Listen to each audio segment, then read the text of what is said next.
I loved her. But now, I'm the one holding the evidence. The kitchen clock read 2:00 a.m. when I heard Jenna's heels clicking across our hardwood floor. I'd been sitting at our granite counter for the better part of an hour, nursing my third cup of coffee and staring at the stack of credit card statements I'd found buried in her desk drawer, the ones she thought I'd never see. "Alec, why are you up so late?" Her voice carried that practiced sweetness she used with difficult clients at the ad agency, the same tone that had fooled me for months. I didn't turn around, just kept stirring my coffee, watching the cream swirl in lazy circles. Couldn't sleep. Funny how insomnia hits when your wife starts working 16-hour days. She moved closer, and I caught a whiff of cologne that definitely wasn't mine. Expensive stuff. The kind Clay Harlan wore to impress board members and steal other men's wives. "You've been so cold lately," she said, reaching for her own mug from the cabinet. Her manicured fingers trembled slightly as she poured coffee from the pot I'd made. "It's like you're practicing to be alone or something." I finally looked at her. Even at 2 in the morning, Jenna looked perfect. Blonde hair still styled, makeup barely smudged, her business suit wrinkle-free despite her supposed marathon day at the office, too perfect for someone who'd actually been working. "Practicing for when you're gone," I said quietly. The coffee mug slipped from her hands. It shattered against our kitchen tile with a sound like a loud crack in the quiet house. Coffee splashed across her expensive shoes, dark stains spreading across the beige leather. "What's that supposed to mean?" But her voice cracked, and I saw something flicker in her eyes. Fear, maybe, or guilt. I stood up slowly, my own mug steady in my hands. "Clean up your mess, Jenna. You're good at making them." As I walked past her toward the stairs, I heard her whisper, "How much do you know?" I paused at the bottom step. "More than you think. Less than I will." The next morning, I drove to Riverside Print Shop like nothing had happened. My little kingdom in an old converted mill, where I managed a crew of 3 guys who thought corporate espionage meant stealing staplers. Eddie Kowalski was already at his press, a cigarette dangling from his lips despite the no-smoking policy I'd given up enforcing years ago. "Morning, boss. You look like heck warmed over." "Thanks for the pep talk, Eddie." I grabbed my coffee from the break room and settled at my desk. Through my office window, I could see the Penobscot River flowing toward the harbor, carrying debris and secrets out to sea. "Everything okay at home?" Eddie had worked here longer than anyone, back when my predecessor ran the place into the ground. He knew everyone's business in this town, including mine. "Define okay." "Well, I saw your missus yesterday evening down by the marina.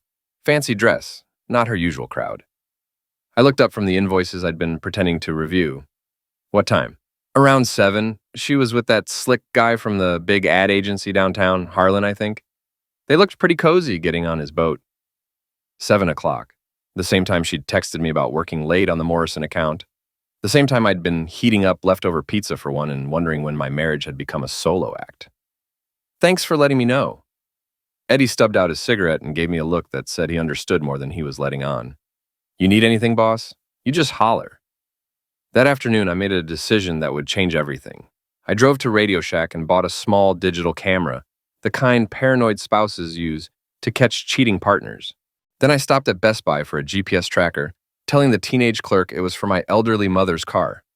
Frank Morrison met me at Murphy's Tavern that evening. We'd been friends since high school, back when he was the star quarterback, and I was the smart kid who wrote his English papers. Now he was a retired cop turned private investigator, and I was a guy whose wife was practicing to leave him. "You sure about this, Alec?" Frank nursed his beer and studied the equipment I'd spread across our corner table. "Once you go down this road, you can't unknow what you find." "I already know, Frank. I just need proof." "What's your endgame here? Divorce court?" I thought about that for a moment. "Justice." Frank raised an eyebrow. "That's a dangerous word." "So is betrayal." The next week, I became a different person. By day, I was still Alec Moreland, mild-mannered print shop manager. By night, I was a man with a mission and nothing left to lose. The GPS tracker went under Jenna's BMW while she showered. The camera found a home in my jacket pocket. I started paying attention to details I'd ignored for months. The new lingerie that never made an appearance in our bedroom, the hushed phone calls that ended when I entered the room, the way she'd started showering immediately after coming home from her late meetings. Mrs. Keene, our elderly neighbor, proved to be an unexpected ally. She'd been watching the comings and goings on Maple Street for 40 years, and she was happy to share her observations with someone who finally asked the right questions. That friend of hers, Maya, she's been coming by a lot when you're at work, Mrs. Keene told me over her garden fence. Always in a hurry, always looking around like she's up to something. And your wife, she's been getting deliveries, flowers, packages. Never when you're home, though.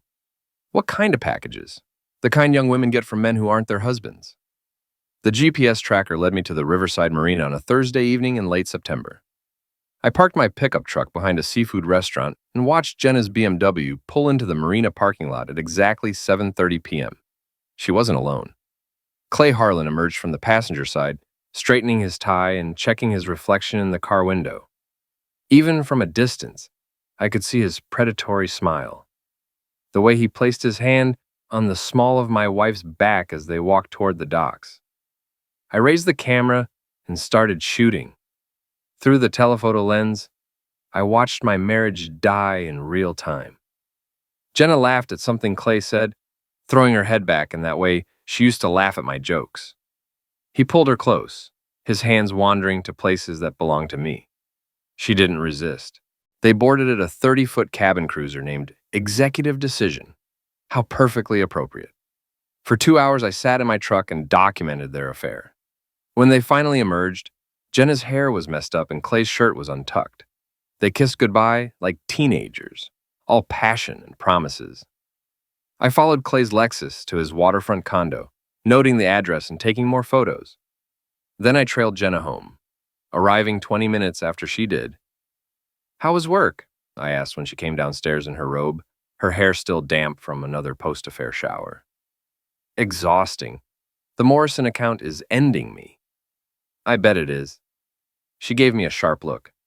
"What's that supposed to mean?" "Nothing, just making conversation with my wife." That night, I lay awake listening to her breathe, wondering how long she'd been lying next to me while dreaming of another man. When she finally fell asleep, I went downstairs and uploaded the photos to my laptop. The evidence was damning and crystal clear. But evidence was just the beginning. Frank met me for coffee the next morning at Donut World, a greasy spoon that served the best coffee in town and asked no questions about the kind of conversations that happen in its back booths. "Jesus, Alec, these photos." Frank scrolled through the images on my laptop screen. "This is more than enough for any divorce attorney." "I don't want a divorce attorney, not yet." "Then what do you want?" I closed the laptop and leaned back in the cracked vinyl booth. "I want them to suffer the way I've suffered. I want them to feel what it's like to have their world pulled out from under them. That's a dangerous game. They started it. I'm just going to finish it." Frank sighed and signaled the waitress for more coffee. "What do you need from me?" "Information. Clay Harlan didn't get where he is by being honest. There's got to be something. I'll make some calls." That afternoon, I implemented the first phase of my plan. I called Jenna's office, disguising my voice slightly, and asked to speak with Maya Chen, her best friend and the agency's HR director. "Maya, this is Detective Morrison with the Riverside Police." Frank had taught me that people rarely questioned authority when it came with a badge, even over the phone. "I'm calling about an incident report that mentions Jenna Moreland. Nothing serious, but I need to verify her whereabouts yesterday evening." "Oh my God, is she okay?" "She's fine. This is just routine." "Can you confirm she was working late on the Morrison account?" There was a pause. "Well, she did stay late, but I think she had a client dinner with Clay Harlan. They've been working very closely on that account."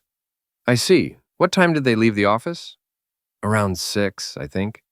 They were going to discuss strategy over dinner." "Strategy, right. Thank you, Maya. You've been very helpful." After I hung up, I sat back in my office chair and smiled. Maya had just confirmed that she was covering for Jenna's affair. That made her complicit, and complicit people made useful tools. The next evening, I followed them again. This time, they went to Romano's, an upscale Italian restaurant on the other side of town. I watched from the bar as they fed each other dessert and played footsie under the table like lovesick teenagers. When they left, I was ready. I'd spent the afternoon preparing a special gift for Clay's Lexus. Nothing destructive, nothing illegal. Just a small device that would make his life interesting. The GPS tracker went under his rear bumper. The valve stem caps on his tires got loosened just enough to cause a slow leak.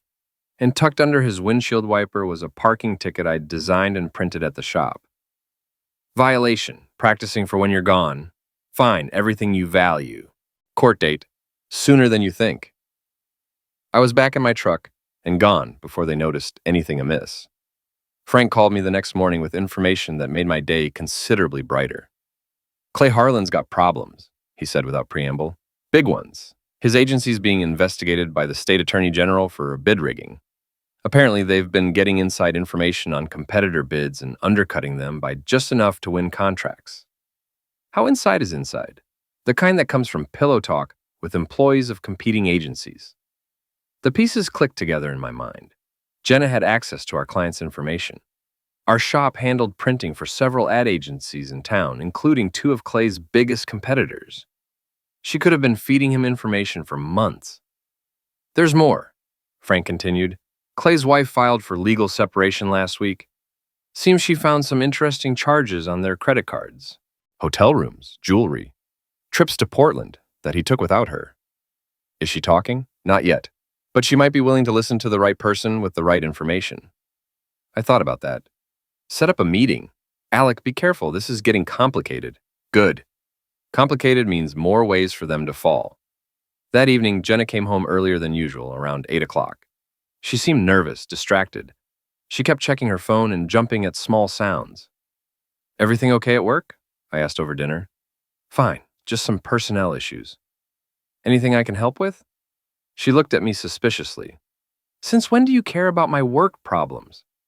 Since I realized I haven't been paying enough attention to what's important to my wife. It's nothing, just some rumors going around the office. What kind of rumors? The kind that could hurt people's careers if they're not handled carefully. I nodded sympathetically. Well, you've always been good at handling delicate situations. After dinner, she disappeared into her home office for 2 hours. I could hear her on the phone, her voice low and urgent. When she finally emerged, she looked like she'd aged 5 years. I'm going to bed early, she announced. I have a big day tomorrow. Sweet dreams. But I knew she wouldn't be sleeping well, because tomorrow, the real fun would begin. Mrs. Patricia Harlan was exactly what I'd expected. Elegant, bitter, and ready for revenge. Frank had arranged the meeting at a coffee shop in the next town over, somewhere we wouldn't be recognized. She was already waiting when I arrived, a woman in her 40s with the kind of understated beauty that came from good genes and expensive maintenance. Her wedding ring was conspicuously absent. Mr. Moreland, I'm Patricia. Frank Morrison said you had information about my husband. I sat down across from her and slid a manila envelope across the table. I'm sorry we're meeting under these circumstances. She opened the envelope and examined the photographs. Her face remained composed, but I saw her jaw tighten. How long has this been going on? At least 3 months that I can prove. Probably longer. Your wife is very beautiful. So are you. But apparently that's not enough for men like ours. Patricia closed the envelope and looked at me directly. What do you want from me? Justice. For both of us. What kind of justice? I leaned forward. The kind that makes them pay for what they've stolen from us. Our trust, our dignity, our futures. They think they're smarter than we are, that we're just obstacles to be managed. I think it's time we prove them wrong. What did you have in mind? Clay's in trouble with the state attorney general. The investigation into his business practices. I think your divorce attorney would be very interested in evidence of how he's been getting his inside information. Patricia smiled, for the first time since I'd met her. You mean pillow talk with competing agency employees? Among other things. And what do you get out of this? The satisfaction of watching them fall together. They made their bed, now they can lie in it. Alone. We talked for another hour, sharing information and coordinating our approach. Patricia was smarter than Clay had given her credit for, and she had resources he didn't know about. A private investigator of her own, financial records he thought were hidden, and a very good attorney who specialized in taking cheating husbands to the cleaners. There's something else, she said as we prepared to leave. Clay's been skimming money from the agency, small amounts but consistent. I think he's planning to leave town. With my wife? That would be my guess. I felt something cold settle in my chest. Then we'd better move fast. That evening, I put the next phase of my plan into action. I called the agency's main number and asked for Maya Chen. Maya, this is Alec Moreland, Jenna's husband. Oh, hi, Alec. Is everything okay? That depends. I need to ask you something, and I need you to be honest with me. There was a long pause. Okay. How long have you been covering for my wife's affair with Clay Harlan? The silence stretched so long I thought she'd hung up. Finally, she whispered, how did you find out? Does it matter? What matters is what happens next. Alec, I never meant for this to happen. Jenna swore it was just a fling, that it didn't mean anything. A fling that's been going on for months? A fling that involves business secrets and stolen information? What are you talking about? Maya, you're HR. You know about the state investigation into Clay's bid rigging? You know Jenna has access to competitor information through our print shop. Connect the dots. I could hear her breathing heavily on the other end of the line. Oh my God, she's been feeding him information. And you've been providing her alibi. That makes you an accessory. What do you want from me? The truth, all of it, in writing. I can't do that. It would destroy my career. Your career's already destroyed, Maya. The question is whether you go down with them or help yourself by helping me. Another long pause. What kind of help? I want copies of Jenna's emails, her calendar, any documentation of her meetings with Clay. I want proof of the information sharing. And I want it tonight. That's illegal. I could go to prison. You could go to prison anyway. At least this way, you might get a deal. 3 hours later, Maya met me in the parking lot of a 24-hour diner on the outskirts of town. She looked like she'd been crying, her mascara smudged and her hands shaking as she handed me a flash drive. Everything's on there, she said. Emails, calendar entries, even some recorded phone calls. The system automatically backs up all communications. Recorded phone calls? Clay didn't know, but Jenna sometimes put him on speaker when I was in her office. The system recorded everything. I plugged the flash drive into my laptop and scrolled through the files. It was a treasure trove of evidence. Emails discussing bid information, calendar entries for secret meetings, and audio files that would make a prosecutor's day. In one particularly damning recording, I heard Clay's voice clearly. The Morrison printing contract is worth $2 million. If we can undercut their current vendor by 15%, it's ours. Your husband's shop does their current printing, right? Can you get me their pricing structure? And Jenna's reply, I can get you anything you need, baby. Alec never locks his office.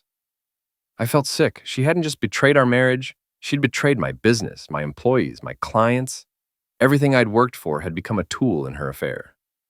There's more, Maya said quietly. They're planning to leave town together. Clay's been moving money to offshore accounts. Jenna's been copying client lists and contact information. When? Soon, maybe this weekend. Clay's wife is getting suspicious and the state investigation is heating up. I closed the laptop and looked at Maya. Thank you. This takes courage. It takes guilt, she corrected. I should have stopped this months ago. You're stopping it now. That's what matters. The next morning, I made several phone calls. The first was to Patricia Harlan's attorney. The second was to the state attorney general's office. The third was to Frank Morrison.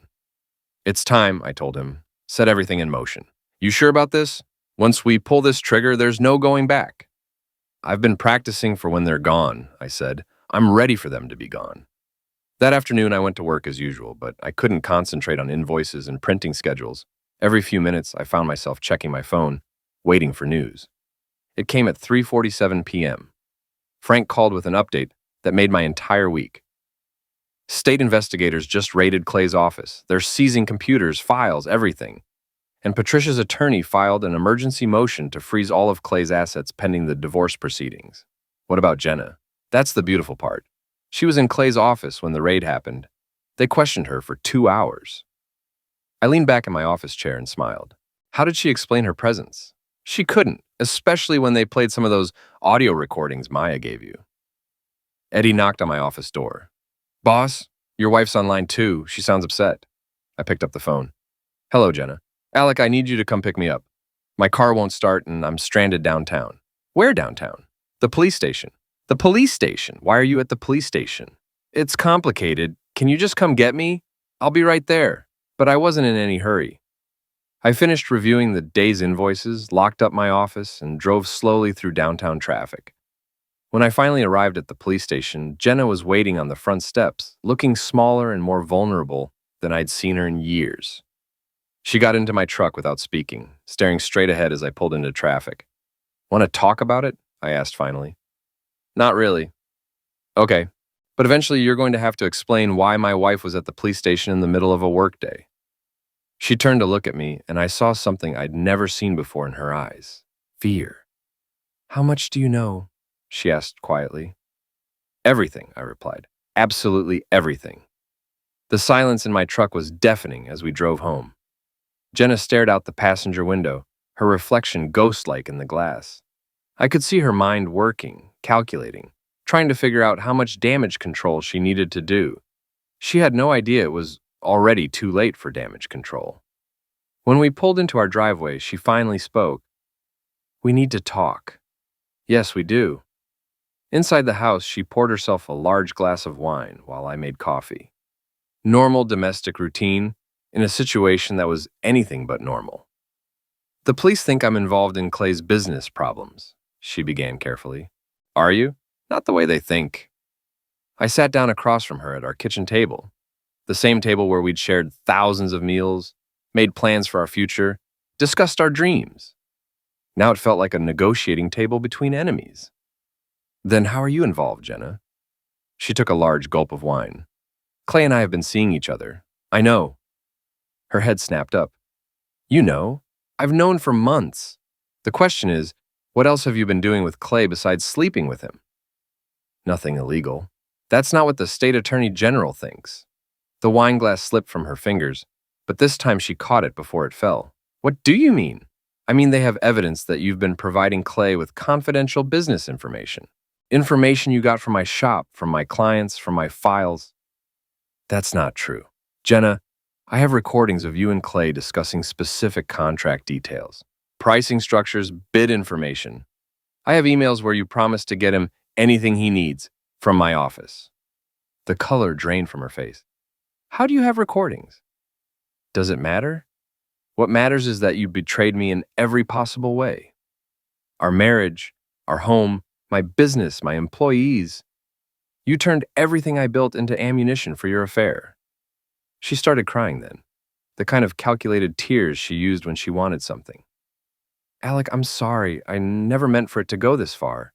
It started as just a fling, but then Clay said he needed help with some business deals, and I thought, you thought what? That stealing from your husband was a reasonable price for good love? It wasn't like that. Then what was it like? Because from where I'm sitting, it looks like you and your boyfriend have been using my business to commit corporate espionage while you practiced for your new life together. She wiped her eyes, smearing her mascara. You don't understand. Clay loves me. He's going to leave Patricia, and we're going to start over somewhere new. With stolen money and my client list? What are you talking about? Clay's been skimming money from his agency. He's been moving funds to offshore accounts. And you've been copying my client information to take with you when you disappear together. How do you know all this? Because I'm not the stupid, oblivious husband you thought I was. I'm the guy who's been 3 steps ahead of you for weeks. Jenna stood up abruptly, pacing to the window that overlooked our backyard. What do you want from me, Alec? What's it going to take to make this go away? It's not going away. Clay's business is finished. The state has enough evidence to prosecute him for bid rigging, money laundering, and tax evasion. His wife is taking him for everything he's worth in the divorce, and you're going to be charged as an accessory. That's not possible. Maya gave them everything, every email, every phone call, every meeting. She's cooperating with prosecutors in exchange for immunity. Jenna spun around to face me. Maya wouldn't do that to me. Maya's trying to save her own career. She's not going down with you and Clay. You orchestrated this. You set us up. I documented what you were already doing. The only thing I orchestrated was making sure the right people saw the evidence. She sank back into her chair, the fight going out of her. What happens now? Now you face the consequences of your choices? And us? Our marriage? I looked at my wife, this woman I'd loved for 8 years, and felt nothing but disappointment. There is no us, Jenna. There hasn't been for months. You made that decision when you chose Clay. I can end it with him. We can work this out. Even if I believed you, which I don't, it's too late. Clay's finished, and you're going down with him. My phone rang. Frank Morrison. Alec. You need to turn on Channel 8 News. Now. I grabbed the remote and switched on our kitchen TV. The local news was running a breaking story about the raid on Clay's advertising agency. There was footage of investigators carrying boxes of evidence, interviews with shocked employees, and a very unflattering photo of Clay being escorted to a police car. The reporter's voice filled our kitchen. Clayton Harlan, CEO of Harlan and Associates Advertising, was arrested this afternoon on charges of bid rigging, corporate espionage, and money laundering. Sources close to the investigation say the scheme involved obtaining confidential information from competing agencies through personal relationships. Jenna made it sound like a wounded animal. The story continued. Also under investigation is Jennifer Moreland, an employee of a local printing company who allegedly provided Harlan with sensitive business information. The State Attorney General's office says this case represents one of the largest corporate espionage schemes in Maine history. I turned off the TV. Well, there it is. You're famous. This will ruin me. You ruined yourself. I just made sure everyone could see it. She looked at me with something approaching hatred. You did this because you're jealous, because Clay could give me things you never could. What things, Jenna? A criminal record, a destroyed reputation, prison time? He loves me. Clay loves Clay. You were just a useful tool, a way to get information and someone to blame when it all fell apart. That's not true. Then where is he now? Why isn't he here, trying to protect you? Why isn't he calling to make sure you're okay? She reached for her phone, but I could see in her face that she already knew the answer. Clay was protecting himself, and she was expendable. I need a lawyer, she said quietly. Yes, you do. A good one. Will you help me find one? I stood up and poured my cold coffee down the sink. No, Jenna, I won't. You made your choices, and now you get to live with them. Just like I've had to live with the consequences of trusting you. Where am I supposed to go? What am I supposed to do? I don't know, and I don't care. But you can't stay here. This is my house, too. Actually, it's not. I bought this house before we got married. It's in my name only. Always has been. You can't just throw me out. I'm not throwing you out. I'm asking you to leave. There's a difference. And if I refuse, then I'll call the police and report that someone who's under investigation for corporate espionage is living in the same house as the victim of that espionage. I don't think they'll be comfortable with that arrangement. Jenna stared at me like she was seeing me for the first time. When did you become so cold?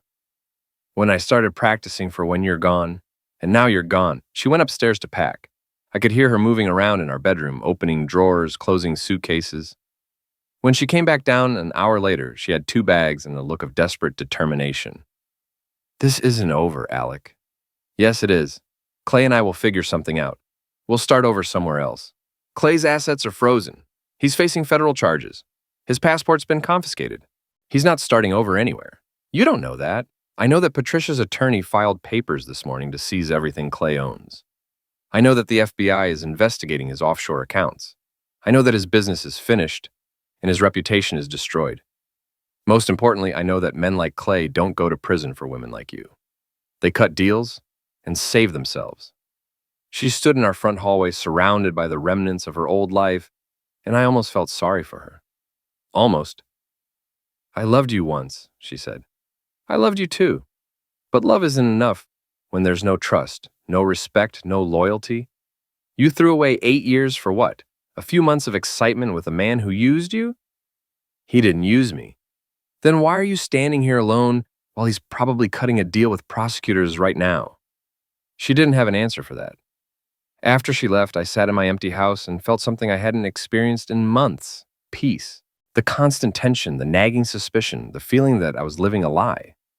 All of it was gone. But I wasn't finished yet. The next morning brought news that exceeded even my expectations. Frank called while I was having coffee and reading the newspaper coverage of the scandal. Clay's singing like a canary, he said without preamble. His lawyer worked out a plea deal. He's giving up everyone, business partners, co-conspirators, the works. What about Jenna? That's the beautiful part. He's claiming she was the mastermind. Says she seduced him and convinced him to use the information she was stealing from your shop. I almost choked on my coffee. He's blaming her? Completely. His story is that she approached him with inside information and threatened to expose an affair they'd had unless he used it. He's painting himself as the victim of blackmail and extortion. That's ridiculous. Of course it is. But it's also brilliant. Clay gets a reduced sentence for cooperation, and Jenna becomes the primary target of prosecution. I felt a mixture of satisfaction and disgust. Satisfaction that Clay was proving exactly what kind of man he was, and disgust that Jenna had chosen him over me. There's more, Frank continued. Patricia Harlan wants to meet with you again. About what? Apparently, Clay had a lot more secrets than just the affair.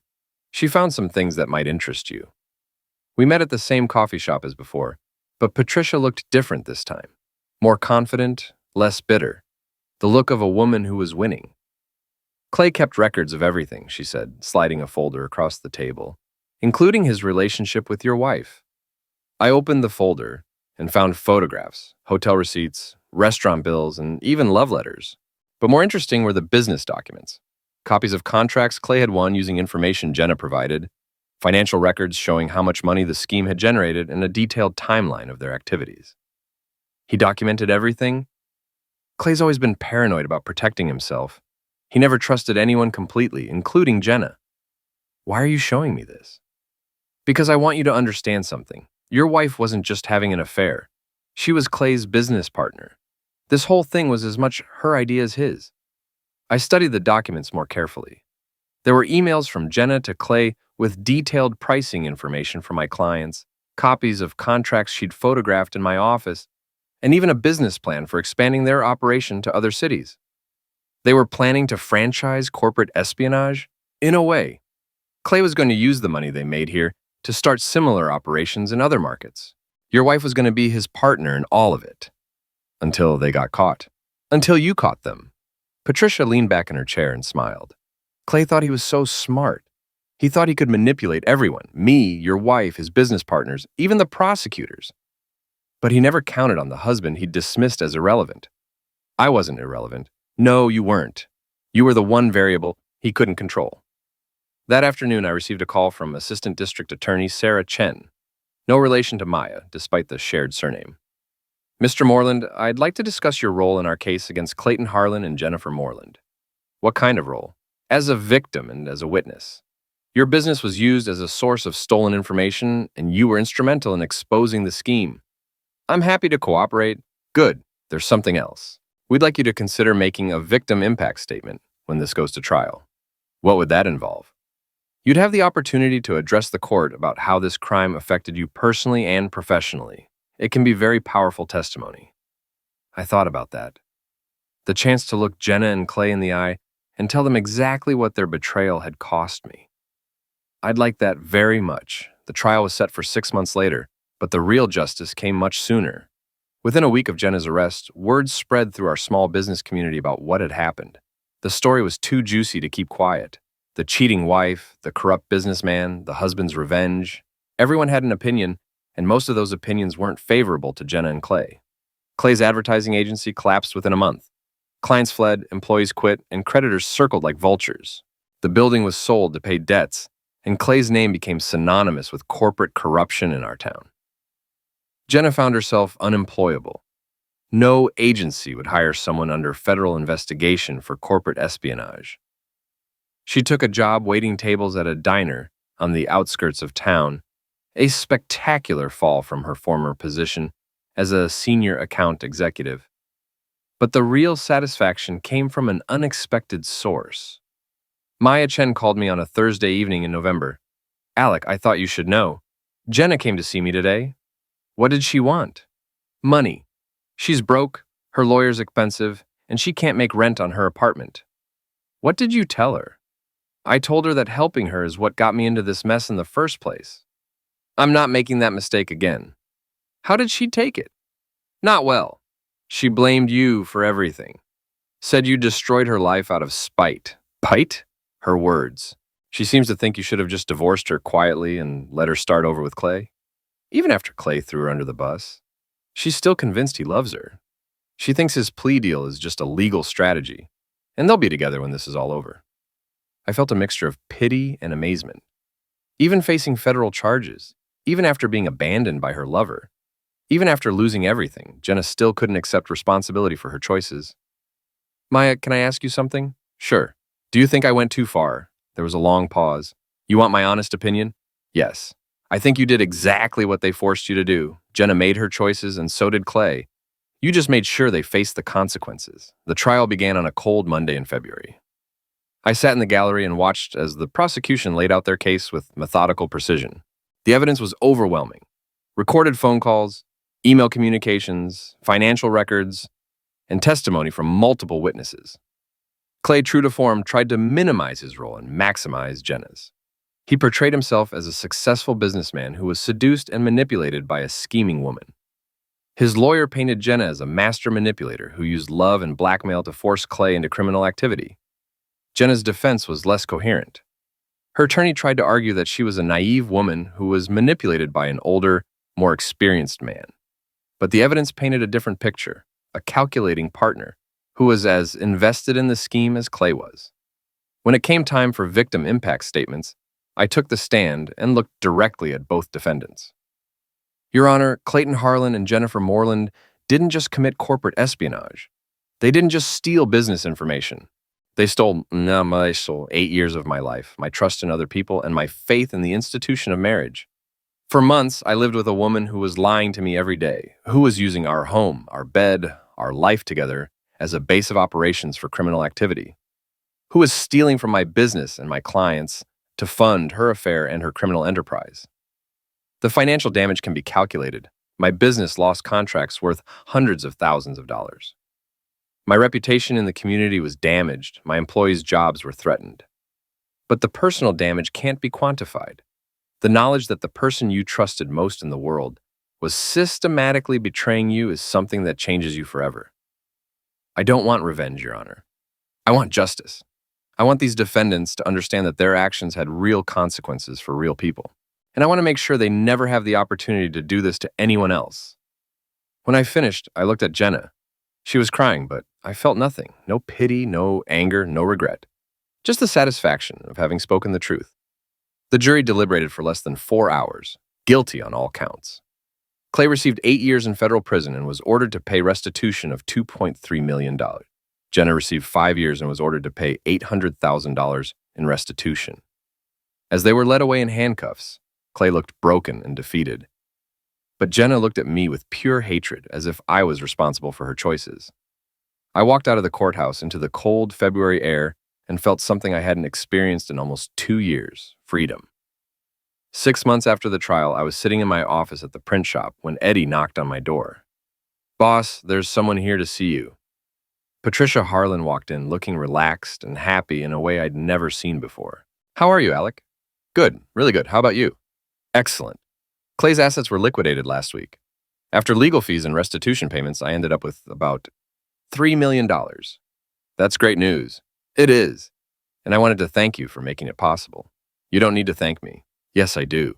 If you hadn't exposed Clay's crimes, he would have hidden all that money offshore and left me with nothing." She sat down across from my desk and smiled. "I'm moving to California, starting over completely.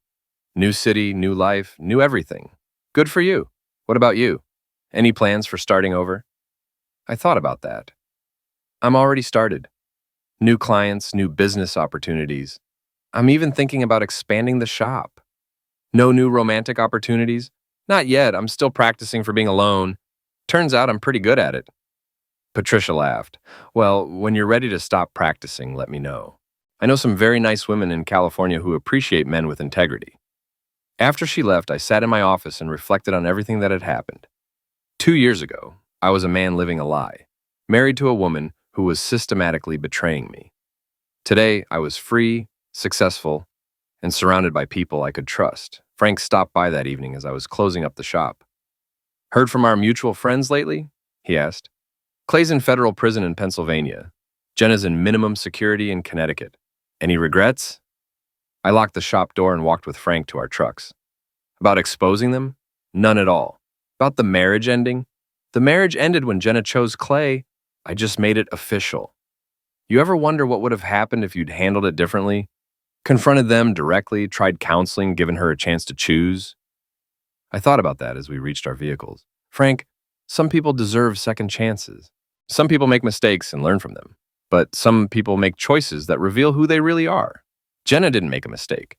She made a calculated decision to betray everything we built together for her own selfish desires. And Clay? Clay got exactly what he deserved. He thought he was smarter than everyone else, that he could manipulate people without consequences.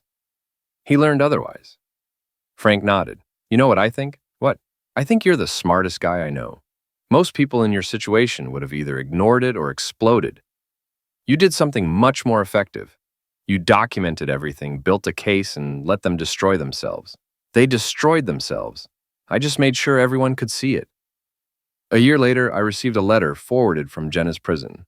I almost threw it away without reading it, but curiosity got the better of me. Alec, it began, I know you probably don't want to hear from me, but I needed to write this letter. I've had a lot of time to think about what happened, and I want you to know that I understand now how wrong I was. I don't expect forgiveness. I don't expect you to feel sorry for me. I just wanted you to know that I realize now what I threw away. You were a good husband, and I was a terrible wife. You deserve better than what I gave you. Clay never loved me. You were right about that. He used me, and when things got difficult, he threw me away like garbage. I was so stupid to think he cared about me. I hope you're happy. I hope you found someone who appreciates what a good man you are. I hope you never have to go through what I put you through. I'm sorry for everything. Jenna. I read the letter twice, then put it in my desk drawer. Not because I was keeping it as a memento, but because it represented something important. Closure. Jenna had finally accepted responsibility for her choices. It was too late to save our marriage, too late to undo the damage, but it wasn't too late for her to learn from her mistakes. I hope she would. 2 years after that, I was having dinner at Romano's, the same restaurant where I'd once watched Jenna and Clay carry on their affair, when I noticed a familiar face at the bar. Maya Chen was sitting alone, nursing a glass of wine, and looking lost in thought. I walked over. Maya, how are you? She looked up, startled. Alec. Hi, I'm okay. How are you? Good, really good. Mind if I join you? She gestured to the empty stool next to her. Please. We talked for an hour about work, the town, mutual acquaintances. Finally, she brought up the elephant in the room. I heard from Jenna last week. How is she? Getting out next month. She's scared, Alec. She doesn't know what she's going to do, where she's going to go. Her parents won't talk to her. She has no money, no job prospects. That's rough. Do you ever think about her? I considered the question carefully. Sometimes, but not the way you might think. I don't miss her, I don't regret what happened, and I don't feel guilty about the consequences she's facing. I think about her the way you think about a cautionary tale. A cautionary tale? About what happens when you make selfish choices and refuse to accept responsibility for them. Jenna had everything, a good marriage, a successful career, a comfortable life. She threw it all away for a few months of excitement with a man who didn't really care about her. Maya nodded sadly. She asked me to ask you something. What? If you'd be willing to write a letter of recommendation for her, to help her find work when she gets out. I almost laughed. She wants me to recommend her to potential employers after she stole from my business and betrayed my trust? I told her it was a long shot. Maya, I hope Jenna gets her life together. I hope she learns from her mistakes and becomes a better person. But I'm not going to help her do it. She made her choices, and now she has to live with the consequences. I understand. Do you? Because I'm not being cruel. I'm being realistic. Jenna needs to rebuild her life on her own, using her own resources and her own efforts. If I help her, if anyone from her old life helps her, she'll never truly learn from what happened. Maya finished her wine and stood up. You're probably right. You usually are.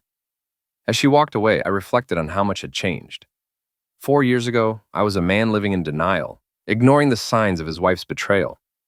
Today, I was a man who understood the difference between forgiveness and enabling, between compassion and foolishness. I had learned to trust my instincts, to value myself, and to demand honesty from the people in my life. Most importantly, I had learned that sometimes the best thing you can do for someone is let them face the consequences of their own choices. The print shop was thriving. I had hired 3 new employees and expanded into digital marketing services. My personal life was good too. I was dating a woman named Sarah, who worked as a librarian and appreciated quiet evenings, honest conversation, and men who said what they meant. Frank and I still met for coffee every week, and he never tired of reminding me that I had handled the situation perfectly. You know what the best part is? He said one morning over coffee and donuts. What's that? You didn't become bitter. You didn't let what Jenna did turn you into a cynical, angry person. You dealt with the problem and moved on. I had good friends to help me through it. You had good instincts and the courage to trust them. That evening, I was working late at the shop when my phone rang. Unknown number. Alec, it's Jenna. I hadn't heard her voice in almost 4 years. It sounded different, smaller, less confident. Hello, Jenna. I wanted to call and thank you. Thank me for what? For not helping me when I asked. Maya told me you refused to write a recommendation letter. That's right. I was angry at first, but now I understand. You were right to make me do this on my own. How are you doing? Better than I expected. I found a job at a nonprofit in Portland. It's not glamorous, but it's honest work helping people who've made mistakes get back on their feet. I'm good at it because I understand what they're going through. That's good to hear. Alec, I want you to know that I'm grateful for everything that happened. Not grateful that I went to prison or lost everything, but grateful that I was forced to confront who I really was and who I wanted to become. I'm glad you found your way. Are you happy? Yes, very happy. Good. You deserve to be happy. You deserve better than what I gave you. Jenna, can I tell you something? Of course. I forgive you. Not because you asked for it, and not because I think what you did was okay. I forgive you because holding on to anger was hurting me more than it was hurting you. I forgive you so I can move forward completely. There was a long silence. Then, thank you. That means more to me than you know. Take care of yourself, Jenna. You too, Alec. And Alec, you were practicing for when I was gone, but I don't think you needed the practice. You were always strong enough to be on your own. I just never gave you credit for it. After I hung up, I sat in my office and realized that this was the end of the story. Not just the end of my marriage to Jenna, but the end of the anger, the betrayal, the need for revenge. I had gotten justice. She had learned from her mistakes, and we had both moved on to better lives. I locked up the shop and drove home to my house, the same house I'd shared with Jenna, but now filled with new memories, new possibilities, and new love. Sarah was waiting for me with dinner and a smile, and for the first time in years, I felt completely, genuinely happy. I had stopped practicing for when Jenna was gone because she was truly gone. And what remained was a life built on honesty, trust, and the knowledge that I would never again settle for less than I deserved.